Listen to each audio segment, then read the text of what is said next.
Shalom peuple de Dieu, David dit, mon âme bénit l'Éternel et n'oublie aucun de ses bienfaits. Nous bénissons le nom de l'Éternel qui a fait que nous puissions être comptés parmi les vivants en ce jour. Nous vous disons un grand merci de nous rejoindre encore dans le cadre de l'émission Enseigne-moi prophète, en route pour le mariage, où nous sommes en train d'aborder un thème important sur la gestion de couple, la gestion des conflits dans les couples. Alors aujourd'hui, nous sommes revenus encore avec l'homme de Dieu, le prophète Yannick Amos, qui est ici avec nous, afin d'apporter encore plus de lumière, plus de précision et plus de sagesse au couple pour avoir la maîtrise, la bonne gestion de conflits dans les couples. Il est ici avec nous. Bonjour, Papa Yannick. Shalom, Papa Doxa. Merci d'être là encore disponible pour nous. Et je crois que les téléspectateurs qui nous suivent déjà sont heureux de vous voir parce que ils ont encore des questionnements. Mais avant de commencer, un mot d'introduction, si vous en avez, à ces peuples de Dieu qui sont en train de nous suivre. Ok, shalom, peuple de Dieu. Nous sommes conscients de la responsabilité que vous nous avez donnée, que Dieu d'abord nous a donnée et que vous continuez à nous donner pour enseigner les peuples de Dieu par rapport à ces sujets. J'aimerais dire que les conflits, et répéter encore les conflits, là où il y a des hommes, il y a toujours des conflits, que ce soit l'endroit. Et au ciel même, il y avait un conflit. Si au ciel, il y avait un conflit qui a précipité Lucifer jusque sur la terre, là où il y a les hommes, il y a des conflits. Donc si au ciel, il y avait des conflits, dans ta famille, il y a des conflits, là, le couple aussi aura des conflits. Deux personnes qui s'aiment, qui n'ont pas de mauvaises intentions, qui veulent bien faire les choses, mais sur la route, sur le chemin, vers le mariage, ou même dans le mariage, les conflits vont arriver et il est très important de continuer à suivre cet enseignement pour savoir comment fuir ces conflits et aussi gérer ces conflits. Merci beaucoup, homme de Dieu. Au départ, dès le début de l'émission, on a voulu, au numéro précédent, on a voulu plus connaître les causes pour attaquer le fait. Et on était en train d'énumérer certaines causes. Et parmi les causes de conflits qui ont été énumérées, nous avons parlé de la désobéissance. Nous avons parlé de mauvaises influences par rapport à ce que nous écoutons. Donc, vous avez bien précisé, surtout quand l'homme ne sait pas gérer la femme en termes de ce qu'elle écoute, pardon. Et la dernière des choses que nous avons parlé, c'était l'environnement. Quand l'environnement n'est pas bien assaini, cela aussi fait en sorte qu'il puisse y avoir des conflits. Donc, c'est notre dernier point que nous avons abordé. Et je crois que vous pouvez avoir encore à dire là, ou bien on peut continuer.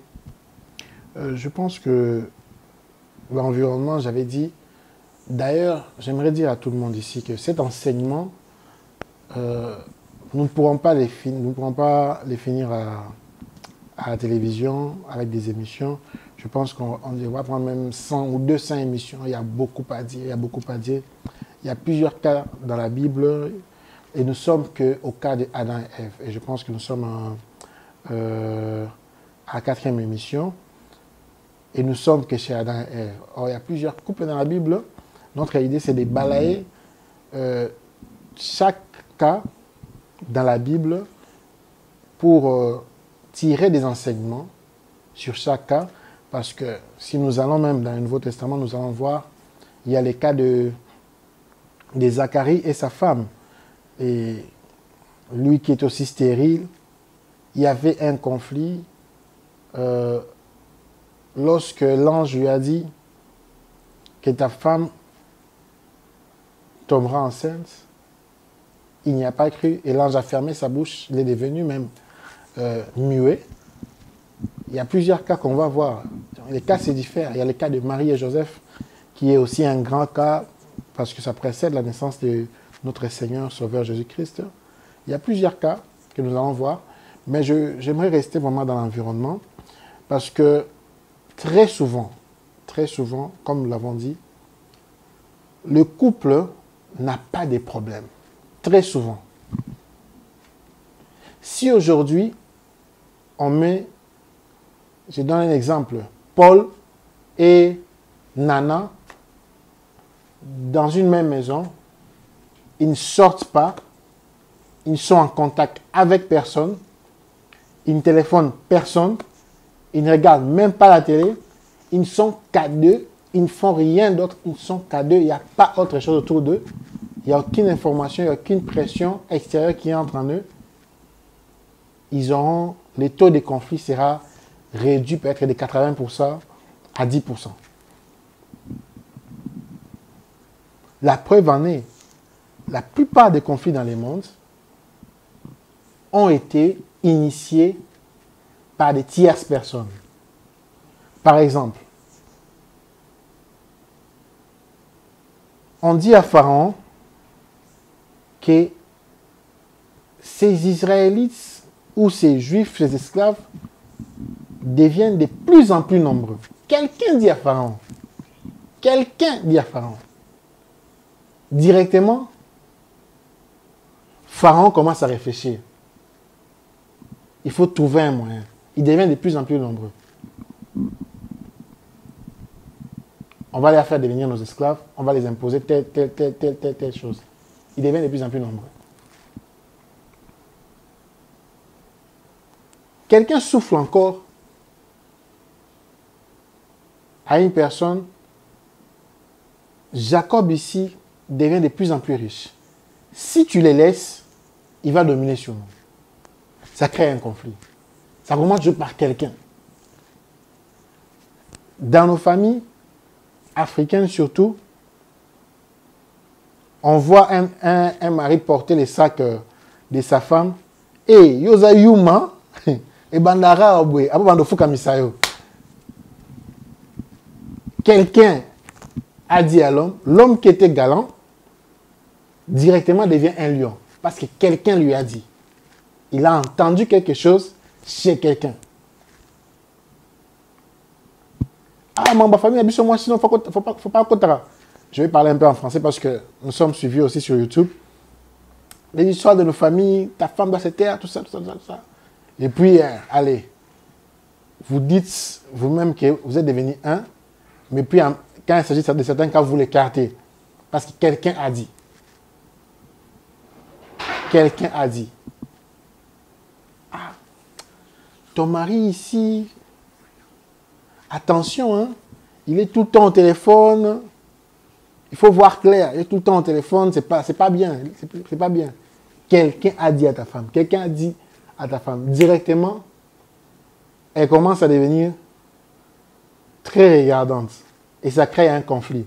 Elle va voir comme ça que l'homme est innocent. Ça crée un conflit. Il faut faire attention avec ta femme. Hein.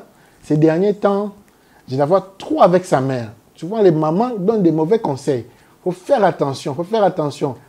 Elle va prendre les esprits de sa mère, elle va mettre pas chez toi. Il faut faire attention. Toi, l'homme, allez, le problème commence. Alors, c'est très important de parler de l'environnement. Je pense que je vais même rester même dans cette émission, dans l'autre émission, parler de l'environnement. Parce qu'ils sont 50, 60, je dirais même 90% des sources des conflits dans des couples. J'avais dit la fois passée, Jean-Jacques Rousseau a dit, l'homme naît naturellement bon. Mais c'est la société qui le rend mauvais. L'homme naît naturellement bon. Le président de la République peut être une très bonne personne, mais les conseils autour, si vous lisez Esther, Aman vient dire au roi Assuérus, le mari d'Esther, il y a un peuple qui ne respecte pas tes lois. Il y a un peuple qui ne respecte pas tout ce que tu suis. Or, Aman avait un agenda caché derrière. Mais il est venu chez les rois pour provoquer un conflit. Il a voulu mettre les rois en conflit avec sa femme Esther. Il a voulu lui mettre un conflit. C'est qui? Une personne. Il a voulu mettre les rois en conflit avec son peuple parce qu'il faisait partie de son peuple, les peuples qui voulaient tuer. Ils étaient chez lui. Il y a des fois, nous condamnons les présidents, nous condamnons des politiciens, nous condamnons certaines personnes qui occupent des grandes places dans notre société, des grandes positions. Nous condamnons aussi certains pasteurs, nous condamnons beaucoup des leaders, mais le problème, ce n'est pas eux, c'est les gens autour d'eux. Des guerres d'esprit, des guerres de positionnement, et ce sont des gens qui provoquent des conflits. Mais prophète, cela ne crée pas une certaine méfiance? En fait, mon but, ce n'est pas d'isoler un couple, d'isoler des fiancés de leur famille ou de leurs amis, non. Mais mon problème, c'est quoi? Nous sommes toujours dans Genèse 3. Et les temps me manqueraient de lire encore chaque verset, mais nous allons épingler, nous donnerons des versets, vous pouvez lire à la maison.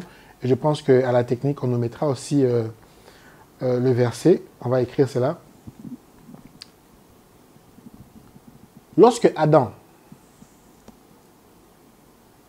obéissait tout ce que Dieu disait, les serpents aussi étaient là. Il n'y avait pas de problème. Les serpents ont toujours été là. C'est un animal créé par Dieu. Les serpents ont toujours été là. Mais lorsque Adam et Ève ont désobéi à Dieu, les serpents ont usé de sa ruse. Il y a de ces personnes qui sont autour de nous, qui sont obligées de cohabiter avec nous, ou les couples sont obligés de cohabiter avec eux. Par exemple, la famille. Tu ne changes pas ta famille. Tu ne choisis pas ta famille. Dieu t'impose une famille.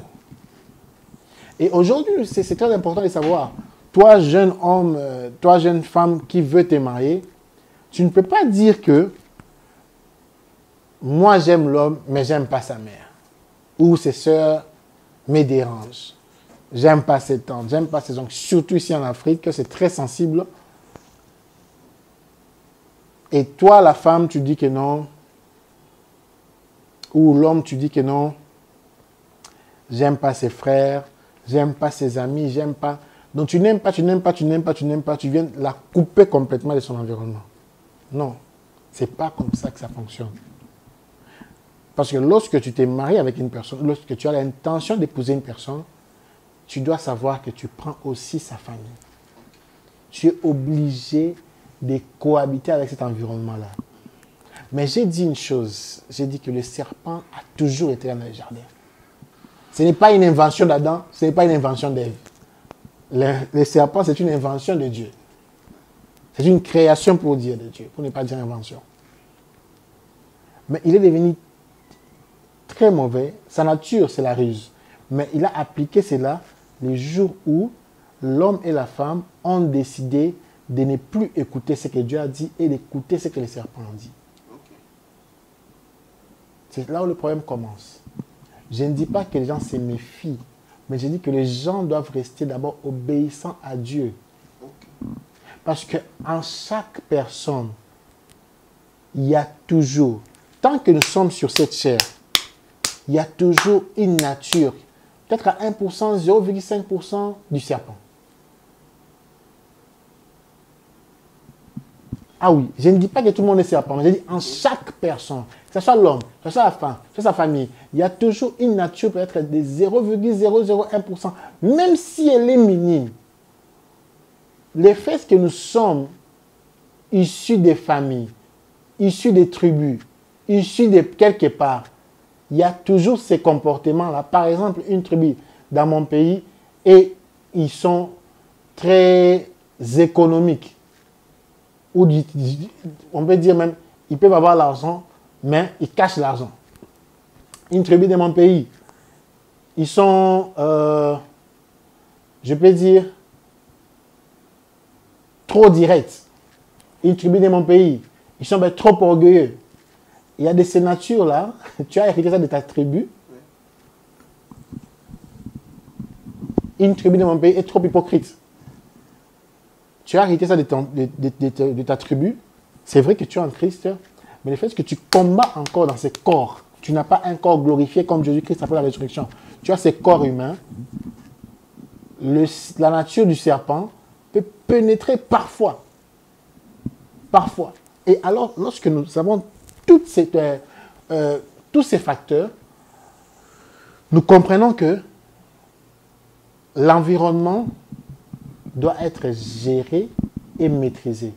Mais la base, d'abord, doit être l'obéissance à la parole. Si tu vois que ton père, ta mère, ton petit frère, ton grand frère, ça doit être du côté de l'homme ou la femme, te dit une chose qui est contraire à la parole de Dieu. Et quand je dis parole de Dieu, il y a des dimensions dans les couples de la parole de Dieu. La première dimension, c'est ce que Dieu dit au couple. La deuxième dimension, c'est l'application de ce que Dieu dit au couple par l'homme qui donne une direction du couple. Parce que lorsque vous avez cela, vous pouvez maintenant dire que nous allons dans cette direction. Par exemple, je donne un exemple. Pour parler de moi, je ne vais pas parler d'autres personnes. Nous savons que, avant toute décision, grande surtout, dans notre couple, même si cela est très alléchant, comme offre par exemple des bonnes choses qui peuvent arriver, peut-être signer un grand contrat, même si on voit qu'il y a l'argent, il y a quoi que ce soit, on a pris une décision avec mon épouse d'aller toujours consulter Dieu. Puisqu'on a vu, il y a des fois où, sous la distraction, on n'a pas consulté Dieu, on a échoué. Alors, ça c'est la deuxième dimension. La première dimension, Dieu dit clairement, invoque-moi, dans Jérémie 33, je te répondrai et je te montrerai les choses cachées. Invoque-moi. Ça, c'est ce que Dieu a dit. Il a dit à tout le monde. Et ça en vaut aussi pour le couple. Mais maintenant, dans l'application, moi, en tant qu'homme, je prends maintenant, ça dit que non, dans toutes ces décisions ici, on doit appliquer ça de telle manière.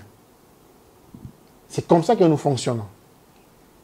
Maintenant, si sous la pression externe, quelqu'un vient me dire, on a un contrat peut-être de 500 000 $, 100 millions de dollars, viens prendre ça rapidement, tu vas faire... Ma femme, même si je m'emporte, a le devoir de me rappeler. Même si je m'énerve, mais elle doit me rappeler. Et vice-versa aussi. Vous voyez. Là, nous maîtrisons l'environnement. Parce que l'environnement, c'est quelque chose qui met la pression dans un couple. L'environnement, c'est quelque chose qui peut faire monter des tensions dans un couple. L'environnement, c'est quelque chose qui peut bouger l'équilibre d'un couple. Si tu ne regardes pas bien ton environnement, tu vas commettre beaucoup d'erreurs, tu vas te mettre en conflit. Et c'est l'erreur qu'Adam a commise. Adam n'a pas maîtrisé son environnement. Parce qu'il avait maîtrisé son environnement, comme j'avais dit la fois passée, il laisserait les serpents très loin. C'est vrai que Dieu a créé les serpents, mais peut-être que si nous sommes à Kinshasa, et Kinshasa c'est un jardin d'Éden parce que le jardin d'Éden était très vaste. Ce n'était pas seulement un petit jardin à Simanda qu'on voit ici dans une maison, non. Ce n'était pas de ce genre de jardin, c'était quelque chose qui était très vaste. Et si c'était comme Kinshasa, je laisserais Adam et Ève au camp Badiadine et je mettrais les serpents peut-être à Bibois. Ou je les mettrais, je ne sais pas, à Maluku. Pour voir l'écart qu'il y a entre les deux. Pour que les serpents ne se rapprochent pas. Lorsque tu identifies dans le chef de l'environnement de ton mari, ou ton fiancé, ou dans l'environnement de ta femme, ou ta fiancée, une mauvaise sémence, tu as le devoir de l'écarter. Ah oui. Et là, maintenant, je sais que vous avez posé la question, comment l'écarter? Tout à fait. C'est ça vraiment la plus grande préoccupation. Je ne suis pas là pour casser les choses. Il faut d'abord savoir, dans le comment là, il y a deux choses. La première des choses, nous avons la famille. Tu n'écartes pas la famille, tu gères la famille.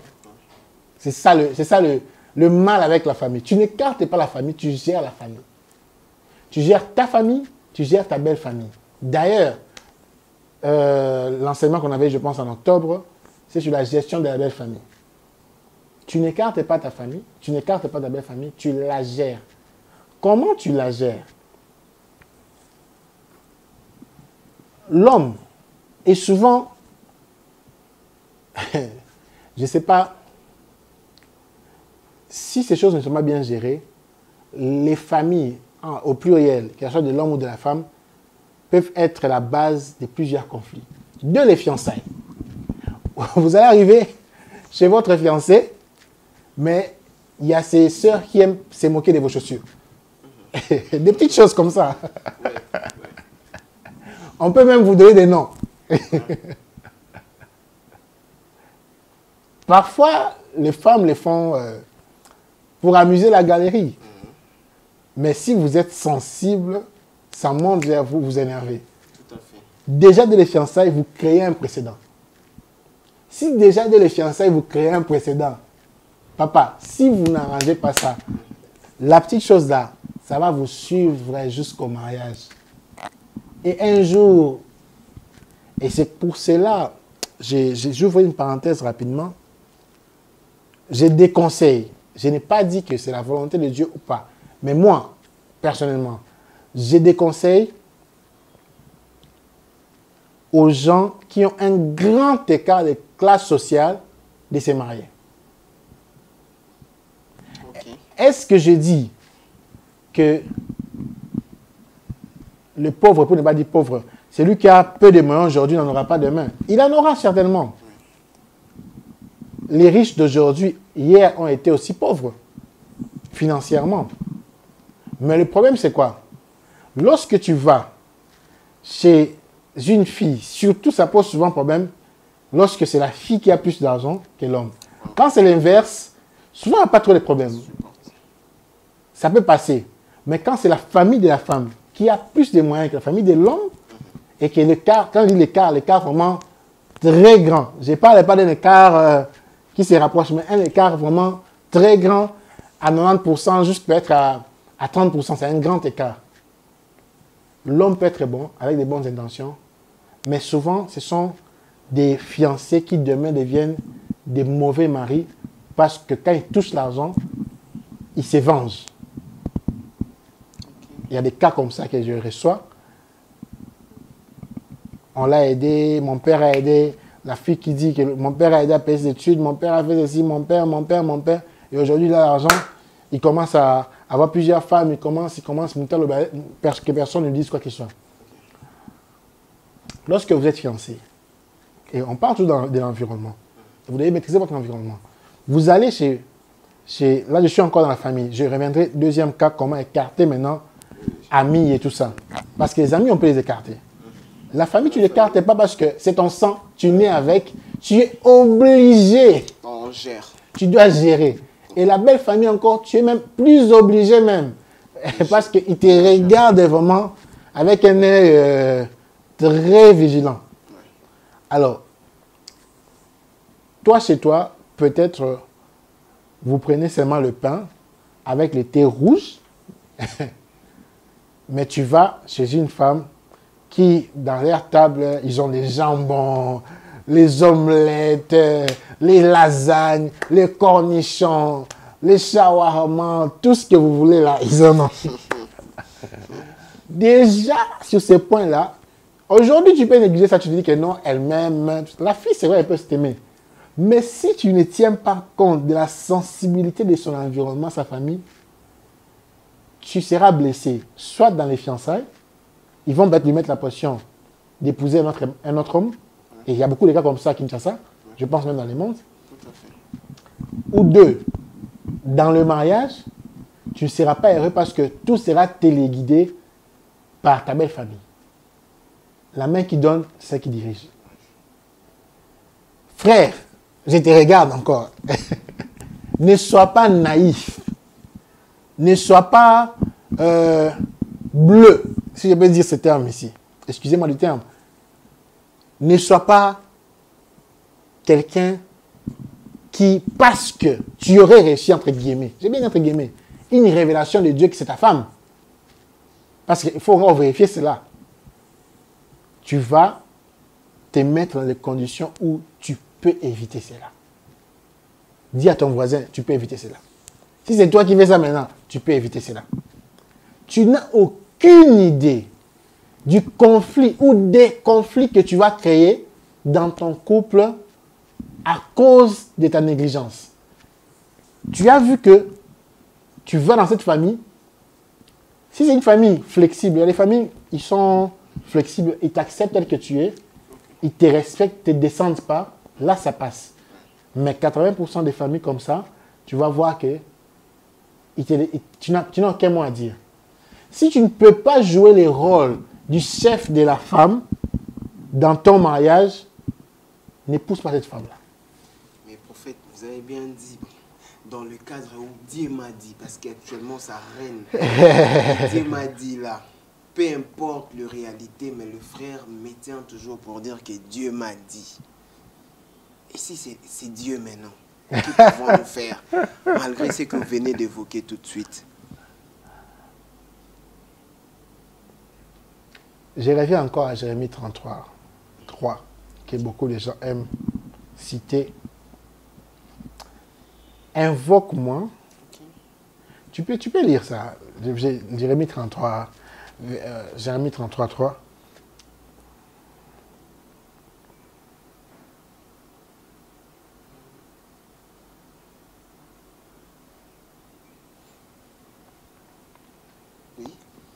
Invoque-moi et je te répondrai. Je t'annoncerai des grandes choses, des choses cachées que tu ne connais pas. C'est qui je suis? Car ainsi parle l'Éternel, le Dieu d'Israël, sur la maison de cette ville et sur la maison du roi de Juda qui seront abattus par les terrasses et par le pain. Ok. Si vous remarquez bien, dans Jérémie 33, au 3e verset, il dit « Invoque-moi, je te montrerai de grandes choses. J'annoncerai ce qui est caché. » Que tu ne connais pas. Que tu ne connais pas. Et dans le 4e verset, il dit « Ainsi parle l'Éternel. » L'Éternel qui? Ainsi parle l'Éternel, le Dieu d'Israël. Merci.